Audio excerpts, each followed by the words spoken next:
दो लोगों के नारे को सुर्खियों में लाना चाहती है। मोदी जिंदाबाद चाहती है, इसको हाईलाइट किया जाए।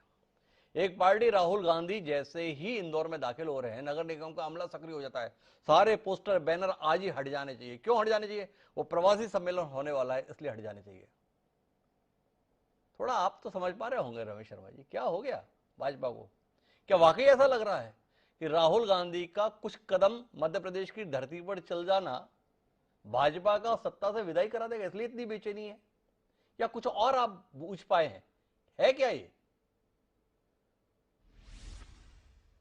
दल एक दूसरे का अनुसरण तो करते हैं, जी एक दूसरे की बातों को अपनाते भी हैं। तो मोटे तौर पर भारतीय जनता पार्टी एक समय पहले कैडर पर बहुत ध्यान देती थी जी और व्यक्ति पर ध्यान कम देती थी। कांग्रेस अगर आप देखेंगे तो वो चूंकि मास बेस्ड पार्टी रही है तो वो लीडरशिप पर ज्यादा ध्यान देती थी।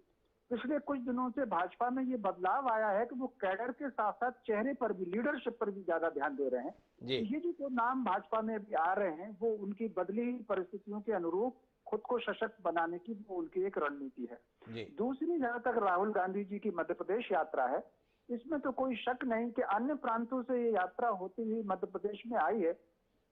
तो मध्य प्रदेश में लोगों की जो उपस्थिति है या जिसको हम भीड़ कहते हैं वो अन्य प्रदेशों की तुलना में अधिक है, इसमें कोई शक नहीं। जी लेकिन भीड़ कभी भी वो जनमत में बदलेगी और वोट में बदलेगी, इसकी गारंटी भीड़ की कभी नहीं होती। जी मैं तो उदाहरण देना चाहता हूं, क्योंकि मैंने रिपोर्टिंग की है 1977 में इंदिरा जी की सभाओं की।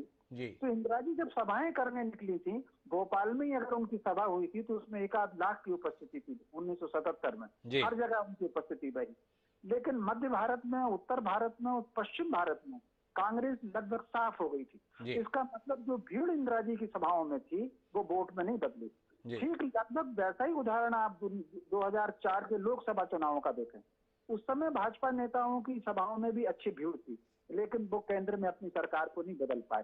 तो राहुल गांधी जी की जो जन यात्रा में, जो पद यात्रा में जो भीड़ आ रही है, ये वोट में बदलेगी इसकी अभी गारंटी नहीं कह सकते। जी लेकिन फिर भी भारतीय जनता पार्टी को चिंता की बात इसलिए है, और उनको चिंता करना भी चाहिए, क्योंकि लोकसभा चुनाव से पहले आप अगर देखेंगे तो 2023 में मध्य प्रदेश विधानसभा के चुनाव है दिसंबर में।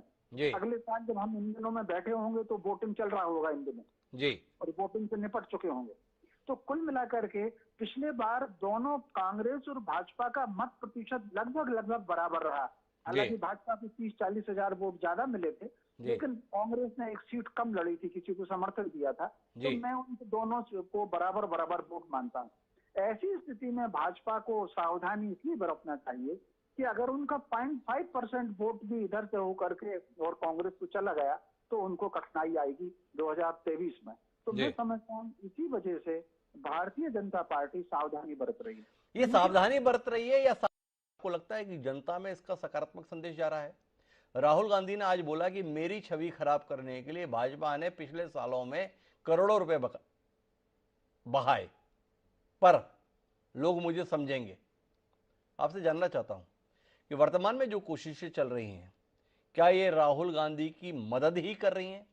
क्या भारतीय जनता पार्टी के ये प्रयास यात्रा को सफल नहीं करार दे रहे हैं, जो यात्रा शायद सुर्खियों में नहीं होती?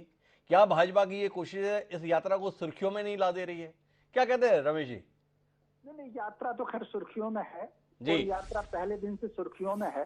जी लेकिन जिस तरीके से पहले दूसरे अन्य लोग मोदी पर हमला करते थे व्यक्तिगत, तो जी मैं समझता हूँ ये उसी शैली में जाकर के व्यक्ति पर हमला हो रहा है। जी दूसरी सबसे बड़ी बात यह है कि कहीं ना कहीं राहुल गांधी जी कुछ ऐसी बात भी बोल देते हैं जी जिसके कारण लोगों का विवाद उठता है। अब से मैं एक छोटा सा उदाहरण देता हूं। मैं भी आश्चर्यचकित हुआ राहुल जी का वो बयान सुन करके। जी उन्होंने टांटिया जो बलिदान हुआ है टांटिया मामा का, जी उस स्तर पर जाकर के कहा कि कांग्रेस जो मुखबिरी की है वो आरएसएस ने की है और सावरकर ने की है। तो अगर आप हिस्ट्री पढ़ेंगे तो उस समय आरएसएस का उदय नहीं हुआ था, सावरकर 6 साल के थे उस समय। तो जी कई बार